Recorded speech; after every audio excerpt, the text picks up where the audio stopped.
Sinabihan ni Greg si Giraffe na hindi siya naniniwala sa coincidence.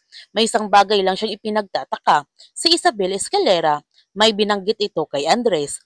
Buhay pa si Reven. Ang sabi ni Giraffe, kilala ni Isabel si Reven. Sumali si Tomas sa pagyoyoga upang makakuha sila ng ebidensya mula kay Shari.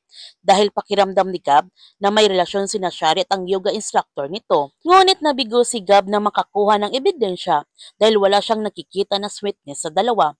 Muntik pa ngang nahimatay si Tomas habang nagyoyoga ito at buti na lamang binigyan si Tomas ng tubig ni Shari. Sinabihan ni Tomas si Gab na wala naman kahinahinala kay Shari sa yoga instructor. Mukha naman silang okay at masyado lamang siyang judgmental. Wala namang ginagawang masama si Shari. Nagyoyoga lamang ito. Kung ano-ano ang iniisip niyang masama.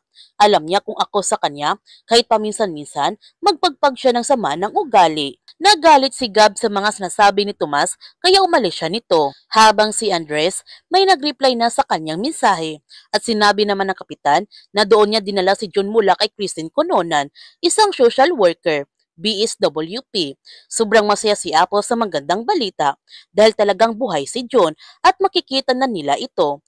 Nararamdaman naman ni Andres na buhay ang kanyang kapatid. Samantala, aalis na sana si Miguel upang ibigay ang pera, ngunit dumating naman ang mga pulis at hinuli siya nito dahil may kuha si Miguel sa CCTV na malapit sa crime scene. Taliwas sa sinabi niya.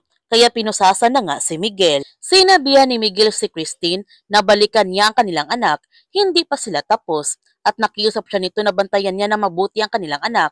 Ngunit hindi sineryoso ni Christine ang mga sinasabi ni Miguel. Pero hindi alam ni Christine na sila na naman ang target ng mga sindikato ngayon upang hindi sila ilalaglag ni Miguel. Kaya nasa panganib ang mga buhay nila Christine at Mickey. May magandang balita ang kaibigan ni GB.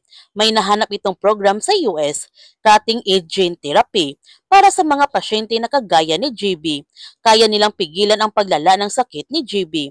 Hindi man ito lunas pero malaking tulong ito sa quality ng buhay ni GB. Kailangan lamang ni GB na mag-stay siya ng 1 year sa US para sa therapy at follow-up. Pero mukhang nagdadalawang isip si GB dahil may problema pa siyang asikasuhin para sa kanyang ama. May kontratang ibibigay sina General Mariano at General Nocom para sa grupo ni Greg na kailangan nilang kunin ng buhay si Kinji Lee dahil ito ang pumatay kay Benicio Avila, kilalang senador at napapabalitang tatakbo dapat sa pagkapungulo at ngayon nagtatago na si Kinji Lee. Ang huling balita ni General Mariano, sa kaigin ito nagtatago. Ngunit hindi tinanggap ni Greg ang kontrata, kaya sinabihan siya ni General Nocom kapag hindi napauwi dito si Lee, hindi nila malalaman ang motibo nito at kung sino ang nagpapatay kay Avila. May hawak itong impormasyon na pwedeng magbago ang kalalabasan ng eleksyon. Sinabihan naman ni General Mariano si Greg, hindi lang ito tungkol sa isang tao, hindi ito tungkol kay Avila. Para sa kanilang bansa ito, kaya huwag natin palalapasin ang kapanapanabik ng mga tagpo sa incognito.